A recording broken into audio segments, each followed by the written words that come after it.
Hi, నేను doctor Srinivas, consultant physician and diabetologist in సాహిత్య hospital. చాలా మంది ఏంటంటే యూజువల్ గా ఫీవర్స్ వస్తే ఏం చేయాలి అని అడుగుతూ ఉంటారు. కామన్ గా ఏంటంటే యూజువల్ గా ఈ సీజనల్ ఫీవర్స్ లైక్ మనకు వర్షాకాలంలో ఆ టైంలో వచ్చేటివి సీజనల్ వైరల్ ఫీవర్స్ ఉంటాయి. యూజువల్ గా ఏంటంటే ఫస్ట్ 2 to 3 days మనం హడావిడిగా డాక్టర్ దగ్గరికి వెళ్ళేసి ఇష్టానుసారంగా టెస్ట్లు కానీ ఇంజెక్షన్స్ కానీ తీసుకునే అవసరం ఉండదు. యూజువల్ గా 3 to 4 days వరకు వెయిట్ చేసి అంటే ఇంట్లోనే మనం డోలో లాంటి టాబ్లెట్స్ వేసుకోవచ్చు. ఇన్ కేస్ ఫీవర్ తో పాటు సివియర్ హెడేక్ కానీ, వామిటింగ్స్ కానీ, మనకు కడుపు నొప్పి కానీ, లేకపోతే లూజ్ మోషన్స్ కానీ ఇట్లాంటివి ఉంటే ఇమీడియట్ గా డాక్టర్ దగ్గరికి వెళ్ళాలి.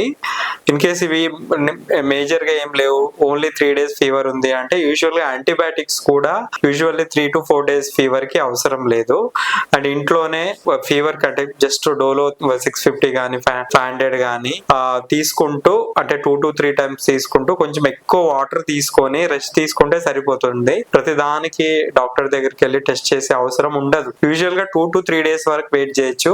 అంతకు మించి నేను చెప్పిన ఎలాంటి లక్షణాలు ఉన్నా కంపల్సరీగా డాక్టర్ ని కన్సల్ట్ అవ్వాలి. మీ సొంత ట్రీట్మెంట్ తీసుకోవద్దు. Thank you.